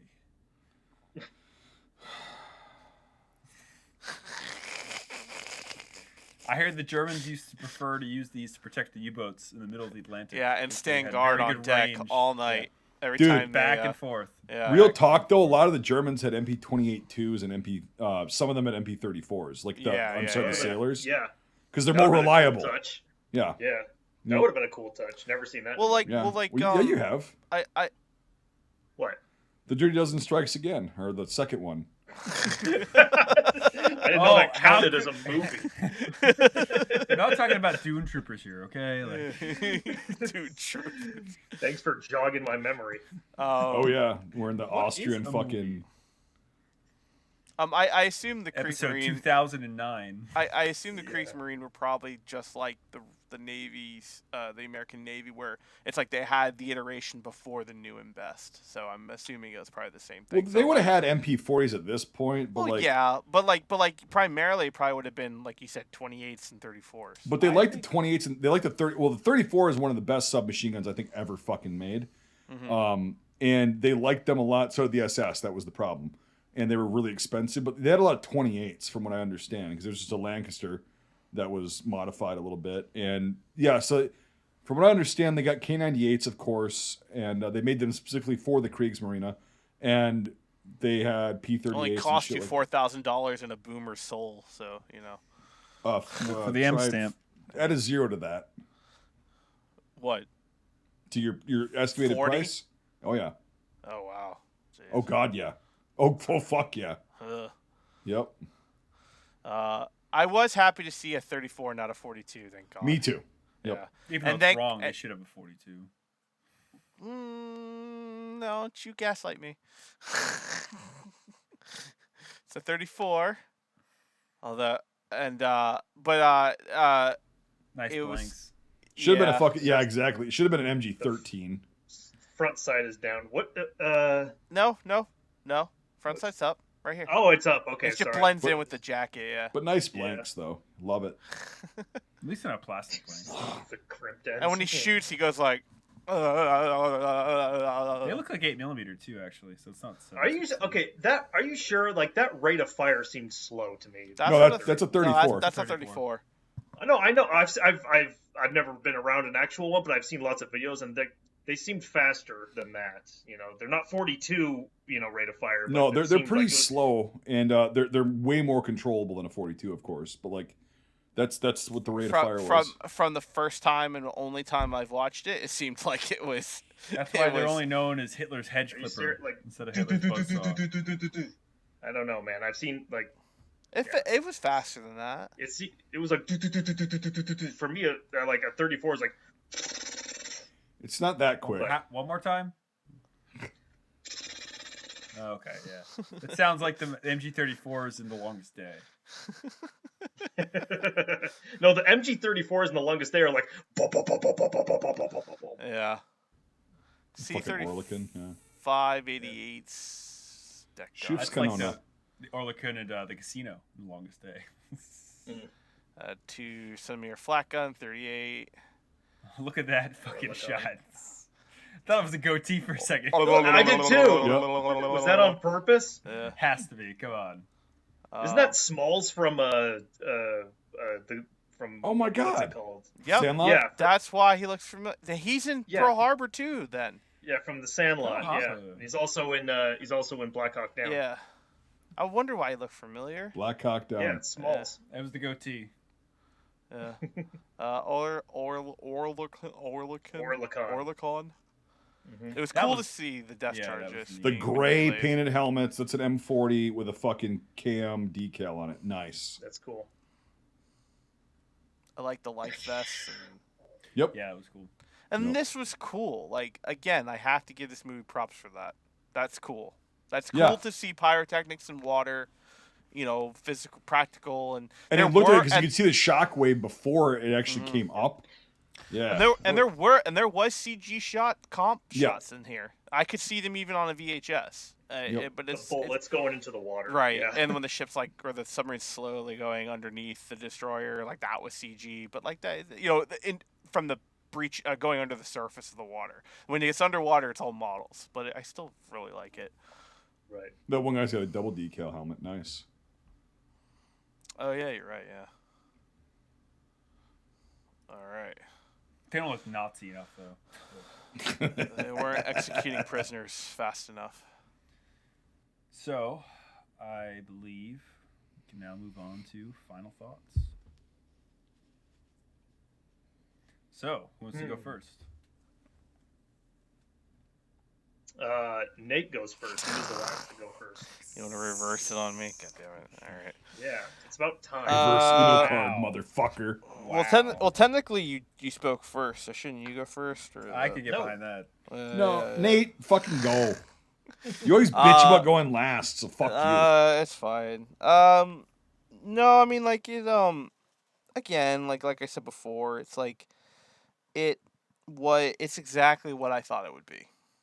Middle of the road, slightly below the bar, war movie from their early aughts. However, I think, actually finally watching it, after being told for years how bad it is. It wasn't as bad as I thought it was going to be, honestly. But there are some things that I don't like about it. There are some interesting stylistic choices, and mainly with the writing. I really didn't have any problem with the cinematography or the editing or the acting per se, just the writing. It's like you could predict it from a mile away. It's like tropes and no character building at all for the quintessential, I guess, quote unquote bad guy who gets like his skull caved in at the end. Like, I don't know, it just felt almost like lazy writing, but that's what most of the early 2000s are. So, I mean, like, I don't know. All in all, I enjoyed it. I have 6 copies of it on VHS, unfortunately, so I have to figure out a way to get rid of all those, but You have to watch all 6 of them. I have to watch all 6 of them before I get rid of them, yeah. Because I buy VHS lots, and it's always in like a war movie bundle. I can never not have it. I don't know why. But it has like 2 tapes I really want, so I have to buy it with it in there. I'm going to say I give this. I'm literally going to be boring tonight, but I'm literally going to give it a 5 out of 10 Scream Mel Gibsons. I'm What? dead middle of the road. A roadkill. I think it deserves that, at least for the props, the costume, the sets, and the practical effects. The writing is trash, and that's why it gets a 5 for me. It's a movie.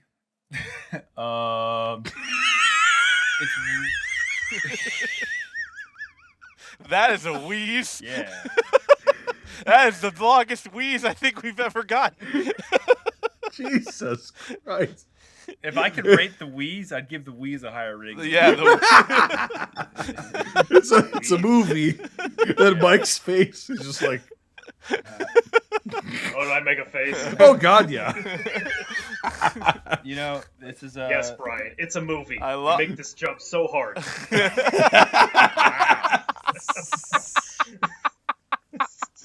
That was worth it just for the wheeze. I'm gonna keep that wheeze on record forever. Oh, that was great. Oh fuck. This really is a product of its time. It reminds me a lot of Pearl Harbor and a lot of the films that came out right around 2000 that were like just a little out there, way too polished and just bombastic. You know, it's just got a lot of things thrown together, and it's trying to be a film that it can't be, a 1960s adventure movie, but it's just done so poorly, and it's just sad. So much was thrown at this, and it could have been something interesting, but it's not. So, that being said, I will give this a 4 out of 10. I believe this is worth watching because it's notorious for how bad it is.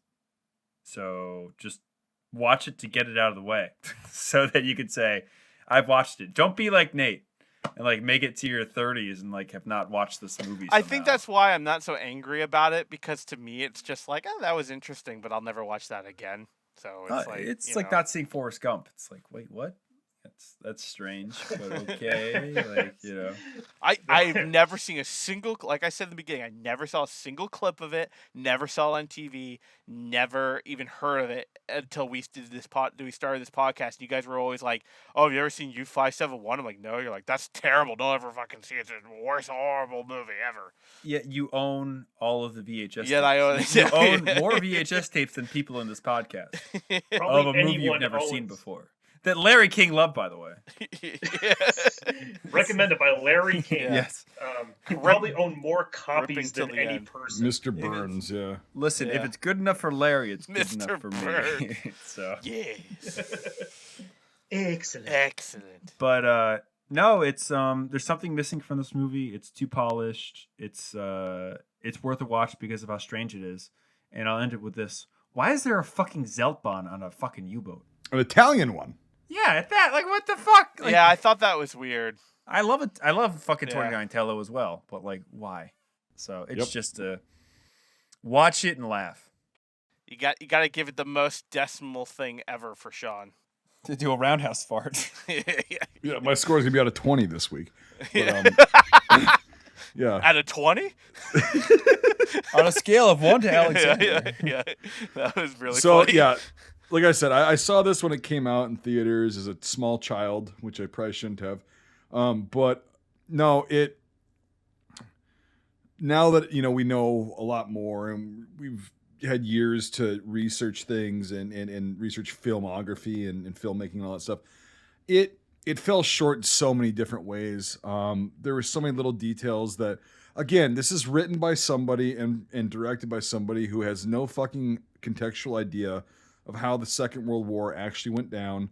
I don't know much about naval warfare in the Second World War, but I know more than the fucking writer and director do.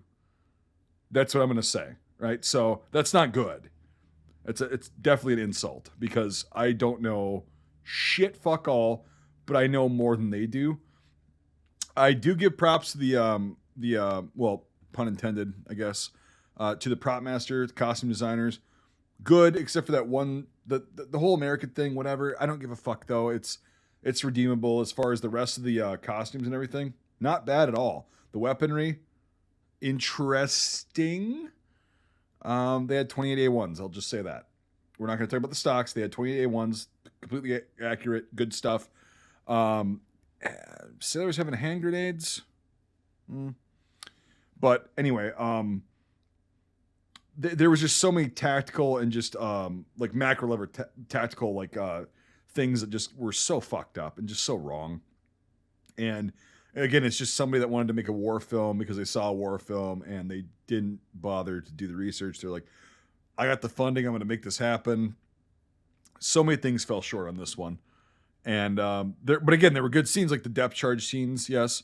The actual like for the communication between the crew, or among the crew rather, that was cool. I liked seeing that. I don't know whether it's accurate or not because again, I don't know much about naval warfare, but it seemed like everybody was in their place. They knew what they were doing. Things got fucked up. They rectified that. Blah blah blah. But the whole plot of just like this massive like battle royale with this German destroyer when your boat's about half strength at tops. I mean, come on. Like, let's go down to the bottom of the ocean until bolts are cracking. Come on. It's just, it's made to be a movie. It is entertaining for people who have no fucking idea about the historical context. I will say that. Because when I was a kid, it was entertaining as shit. But it's hard to enjoy it as an adult now. It's a lot like butt sex. You have it as a kid and you don't enjoy it when you're an adult. Fucking crap. So basically now seeing it, as an adult who has a little bit more context, it's really hard to just get into it because it's so tropey. It's just so fucking boring. It tries to be like Brian said, it tries to be a 60s adventure movie and it just is not. Not unwatchable. It's not the most terrible thing in the world. I'm going to give this a 4.7. All right, that leaves me. I don't know. It's funny. This kind of seems to fall into this category of like dad war movies. We could do. I love you, son. Yeah, but just like movies that like your dad is gonna rent. At some point, like this and Braveheart and Wind Talkers and shit. Like American Patriot. Yeah, it's like Patriot. Sorry, right. American Patriot. Jesus. American Patriot. Brian's tired. We're just Okay. fucking Nate hard tonight. Like, yeah, we're just really fucking him hard. Stop. Gandhi. No, come on. All right, Mike, go ahead. Sorry. Okay. Anyway. fucking. Yeah. Fucking sick Larry King is. Wow. I'm gonna have to Just have my review be that. That's what I'd call. He's literally a fucking. He was. He's dead now. Oh well, he's got his was. legacy, which He f- you know. Yeah. He reviewed this movie and liked it, so he'll live on. The Crypt Keeper is long gone. That man was 95 years old for the last millennia. Well, his fucking skull looked like those aliens on. I think he's still alive, or is he dead? Actually, No, he's dead. Oh, he's been He dead is for a dead? while. Yeah. He's Oh been god. dead Yeah. for like Yeah. 5 or 6 years now. Yeah. Really? Wow. I've been living in a world I thought he was still alive. He might have died in like COVID, height of COVID or something. I can't remember. Well, that's one good thing that Wow. came out of that. Fucking Larry I mean, the King man, Tate on this podcast. the man was literally 100 for like since the 80s. Yeah. Oh god. I Yeah. just looked him yeah. up. He died at age 87. When? So, 2021. Okay. What time? I don't know. Okay, Well, let's let Mike get his fucking. Yeah, here's my. Oh okay. god, that derailed That'll so be my hard. Oh, Christ. So yeah, it's a dad war movie, and so and it just sucks. It just sucks. Yeah, like I say, it's clearly someone is wanting to do Dust Boat, which is a much superior movie, and it's like, why don't you just watch that instead? And it's so funny. This movie, when I was watching this movie too, I started to think about stuff because I know when they make Star Trek and like Star Wars, they have someone there to throw in a whole bunch of techno babble that doesn't really mean anything. Sounds like they're doing stuff on the ship. And I was just thinking, I was like, is that what like a lot of these scenes like are these in the script, or is this something that like the military advisors on set were just feeding the actors or something? I don't know, just Turn something the that I'm just ballast thinking about. knob to port. Right, yeah, it's like, Like- is that actually in the script? Like, did they know that much about this? I don't know. Go But, shovel wood. Like, Go Yes. shovel. Go Yeah. shovel. Yeah. Anyway, and there was just a lot of that, especially in the second half of the movie, of Matthew McConaughey just talking about, we're going to do this to the Destroyer, we're going to do that to them. I'm just like, I don't give a fuck. And I actually do like Matthew McConaughey's intro. He's just like sitting in his car looking like he'd rather be anywhere else. Yeah. And he's just like staring dead ahead. It's like, we're rolling, Matthew. But yeah. all that right, was all funny. right, all right. All Right. right, And I got all nothing right, against all right. Matthew McConaughey. I think he's a really good Well, actor. he did a good job, and so the other actors in this film. I Yeah, think. exactly. I Yeah, got the nothing acting in against this him. movie wasn't my problem with it. Yeah. No, not at all.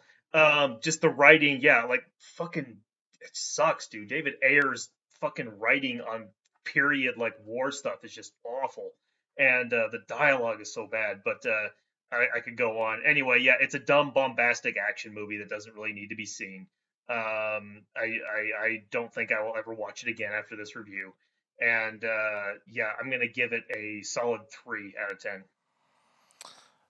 Real quick, the budget was $65 million, and I'm it sure it made made it back. 126 million. So it was just, A success. It doubled. This is, like I said, I remember hearing about it when it came out. You saw it in theaters. So Oh yeah, God it's, yeah. Yep. yeah, it was a success. And I saw the set where they shot it. Right? Yeah. And a on fucking the- cookie. No, it's just a period in time that's something I can remember. It's probably on my old VHS camera somewhere. A memory is but a moment in time. So putting all the scores into the computer that will tell us if Mike will ever like a David Ayer movie. We get a rating of 4.18 out of 10. So that falls into the Thursday night matinee category. Yep. Sounds about right. So, Yeah. Yeah. Don't it's- drive home from work and watch it. Watch it on your day. Don't rush anywhere to fucking Yeah. watch it. Yeah. Watch Dust Boat instead. It's only an hour Yeah. longer, and it's 100% better. Worth it. Yeah. I was shocked this was an hour and 57 minutes. Me too. I'm like, I didn't remember it being that long, but it's Oh like, my! It dragged on in some parts. at least in so Das Boat, even the long. slow scenes were like entertaining and like they keep you captivated. This Yeah, one's it's just all interesting. it's like like you said, it's a milquetoast, lukewarm, So- like watered down See, version of Das Boat. And I was waiting for a fucking Cheez-It commercial from 2004. right. Or something else, So- because of you know, TNT. an Obama campaign ad. So I don't know. Back in the day before you couldn't stream stuff, they would actually cut out half the movie and put ads into it. Oh yeah. And, Yeah, I remember that. because I realize now that people actually might not have experienced that if they had actual cable television. Like, you literally like lose a quarter of the movie. So you know what's funny? I kept having like parts where I'm like, God damn, like when is this over? Like some parts were interesting, but like some lulls, I'm just like, oh my God, I don't care. How much do I have left? And I would hit the pause button on the VCR, and I go, oh wait, I don't have a progress bar. Nope. Yeah, that didn't like, exist back oh then. no! I'm like, I don't know how much longer this is. And then I went, and then that's when I was like, okay, hit the pause button. So from when I started the tape, it says I have 57 minutes. Okay, so I have to pick up the cassette cover. I have to look at the back and go, okay, it's an hour and 57 minutes on the back of the thing. And I had to minus 53 minutes and say, okay, I have like an hour left. Like that's Local man does math. More at 6. I had to yeah, and I was just like, oh my God, like I haven't had to do that in 20 years. Local Oh Maryland my man God. does math for the first time in 20 years. Brain explodes. Brian had a really quick way to joke. It was like a couple of it. He's like, local man finds out basic cable still exists or something like that. It fucking made me laugh. Yeah, Like, because you were the like, news. I don't watch the news. And it's like, Yeah. wow. Well, there's these things that happen over the course of a day. And then people record those events. And then the ones that are most noteworthy happen to end up on your fucking television screen. That was the same episode I said TiVo instead of DVR because I couldn't remember what DVR was. And Michael's like, you mean DVR? And I'm like, oh, right. Not a TiVo. Yeah. It's not 1995 or whatever the hell TiVo came out. Yeah. Yeah. TiVo, I think, came out in like 2003 or something like that. No, like 99. serious? Hold it was on. really expensive Hold for on. a while. Here's your education, people. Hold on. TiVo. Because I got it in came out 03 What then. year? 1999. Pre Y2K, motherfucker. Yeah. Remember that? I remember my rich ass friend who had divorced parents who were both doctors because they would always fight each other or who got their kids better gifts, and he had a TiVo like immediately, like the Dude. first year. Oh, God. This is nostalgic. But do you remember like the fucking purple like guide screen? Yes. Yeah. Yeah. course. Yes. Like, Yeah. I think it was Charter or whatever, but it was Do you like. remember the TV Guide channel with the Yes, scroll? yes, Yeah.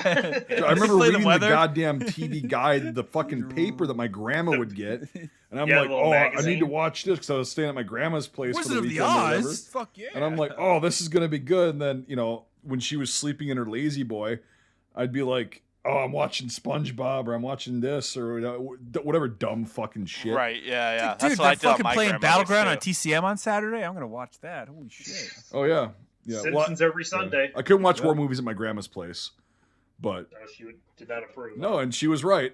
My grandmother would fall asleep. Here we are. I remember watching.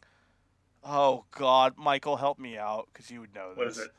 True Lies. The Pamela Anderson like after hour. Barbed wire? No, the Okay. Pamela Anderson cartoon. Oh, Oh, Stripperella? thank you. That's what it was. Because I couldn't watch that at home, and I Spike and I, would, TV. and I would sneak it at my grandmother's place and be like, "Oh my God, this is like awesome! Look, it's a cartoon, but it's not."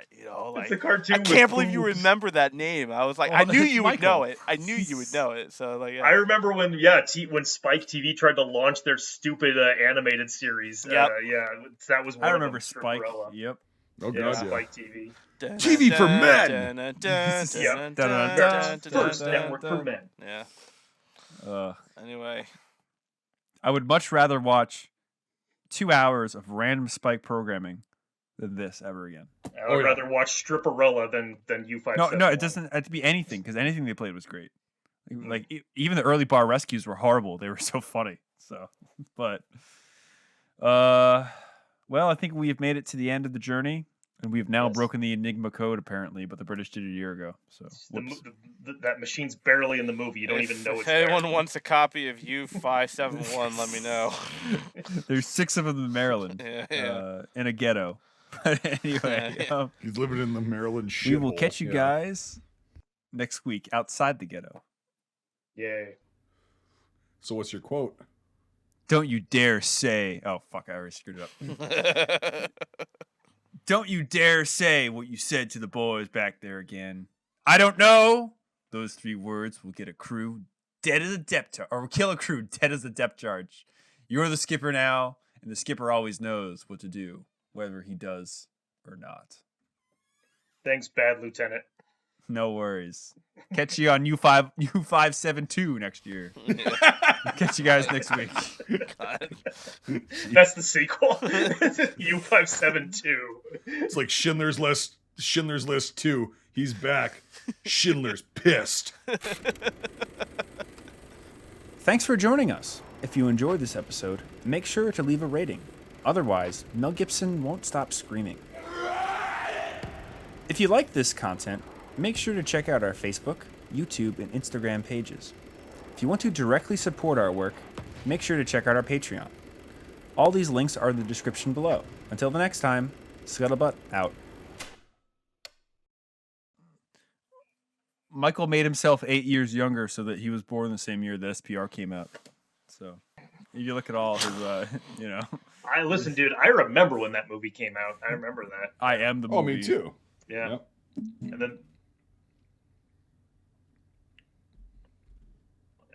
And then... I remember Well, that seeing was it. later on. Yeah. Like, because, like, I had to go to my friend's house whose parents did not give a flying fuck In order to see about it, what he did. And we watched it had two VHSs. And we'd watch that, and I just sat there, and I was like 8 years old or 9 years old. And I'm just like, oh my God. That was like for Braveheart for me. It was 99. First time I saw it was in the back of a minivan that had a VHS player with a 3-inch screen. And on the way from one friend's house to my house, we watched the Omaha scene. Was there a fucking orgy going on? Why would you see it in that kind of environment? I don't know. It was literally, my friend was like, "Oh, you want to see something cool?" And he puts an SPR. I was like in 5th grade. And it's like, it was one of those like random memories. Like, remember when you could put a VHS into a minivan and you could watch it on a screen Yeah. for like 3 years? And then they had the drop down ones. This was like an aftermarket thing that was like built into the console, the car. Yeah. It's like one of those late 90s things. We were always too goddamn poor to afford shit like that. Or I remember Here in that, Connecticut.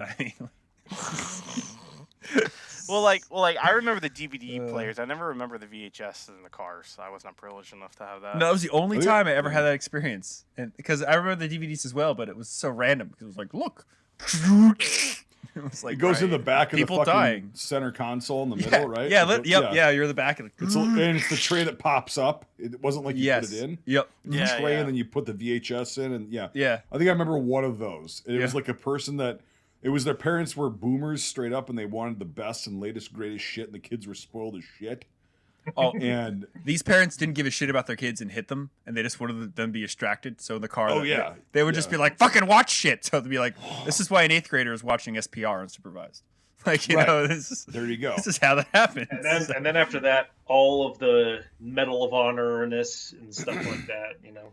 Oh, 99 was when I got my first PlayStation. Me too. Parents bought it for me in like 99 or was it 98? Because it We was got later ours than in- everyone else had. You know, We got and it ours was in like, 97. That's when we had ours. Yeah. right, and I got mine later because I was so pissed off. I'm like, I just want a PlayStation, and then I got it, and I fucking rented. I burned out the CD from the local rental place of Medal of Honor, and I fucking played that thing until. Oh my God, I didn't get any sleep. All I wanted to do at school all day was go back and play Medal of Honor. Yep. This is so fun. I could use an MP40. Oh my God. Every Friday, rent that from Blockbuster, and you know, with all of its fucking stickers all over it. And then when I finally got it for my birthday, it was like, I don't have to rely on Blockbuster anymore, even though I've already beaten the game. I remember Friday nights. I was very young, but I did experience it going to Blockbuster and being like, what the fuck are we going to watch? You know? It's like, we had like local cultural movie experience. joints. Yeah, we had local movie joints because we didn't have out here. It's like pretty fucking. Well, yeah, you get a bunch of like the third party whatevers, and you get some. Really it's just local video rental joints, and you could actually rent like when PS2 came out. My God, you could rent the console, right? Yep. And I was like, I'm gonna play Medal of Honor Frontline, and I'm just like, oh my God, the graphics are fucking amazing. It's funny because that was unbelievable. That game to me, Blockbuster smelled like air conditioning and plastic, but the third party like rental places smell like body odor and sweat. Like yes, it's like a wet mop, basically. Yes, yeah. Because there were fat cinephiles who would just sit there and watch VHS. All day. Literally, exactly. Yeah. Or just people that were like so fucking baked and just completely out of their mind. Because the local places, they didn't have like they didn't care about like stigma and stuff. As long as you rented movies, Blockbuster was like a corporation, so you had a standard and all this other shit and all this stuff. Like, and I remember the Blockbuster the Blockbuster carpet. Is the Blockbuster Like Blockbuster building. Yeah, The right. Blockbuster building is now like a ceramic tile place. Right. It's gone through like 4 lives since then. But the Hollywood Video was there, I think, until like 2006, and then it died. Damn. So I I was was right really when sad Netflix about was that. peeking its head. Yeah, we went to Hollywood Video a lot more than we ever did Blockbuster, because Blockbuster died in my town in like 04. 05, and then Hollywood was soon after. But I remember renting Tomorrow Never Dies and loving that movie so much, and making my father watch it for like the Friday thing. And like by the 14th time, my dad's like, "Can we please watch something fucking else of this movie?" And I'm like, "Why? How could you not love this fucking movie?" And I'm going like, and now I go back and watch that movie, and it's the worst Bond. It's horrible. Now you apologize to your father. Yeah, it's a No, he makes you watch it. It's just Steve Jobs pictured as a villain in fucking 01. It's like or 99 or whatever the fuck it is. It's just I think that one was 99. 'Cause I think I saw that in theater. It's so bad. Well, and like in the interim period, really quick, Mike, of like 2004 to 5, right when the stores, like, we had a place called the Video Den, right? That's literally what it was called. That's creepy. Is It that was the porno awesome. shack or like? They did. In the back. Remember like the little screen? They all had them. No, Yeah. it was like a cloth, like a curtain. Yes. I remember the porno. And I corner. walked into there one I time, and remember I'm the like, porno corner. Yeah. "Oh, probably not supposed to be." I walked in there. I walked in there one time, and the guy like around the corner, he's like, "Hey!" And I could hear this fat guy just running down the whole entire story. He's like, pulls the curtain. He's like, "Get out of here! You can't be in here." And I'm like, "What is this? What is it?" Well, at least Dude, you have the so sense I used to stop. rent. I used to rent DVDs that I liked. If I liked them, I'd just throw them in, and we had a DVD burner. Right? It took like 2 hours to burn this fucking DVD. I remember those days. But like, I would go to Circuit City and get a bunch of DVDs. They were expensive as fuck, but I'd buy them. Yep. And I'd buy like a 10-pack of them. And I'd be like, all right, this better be worth it.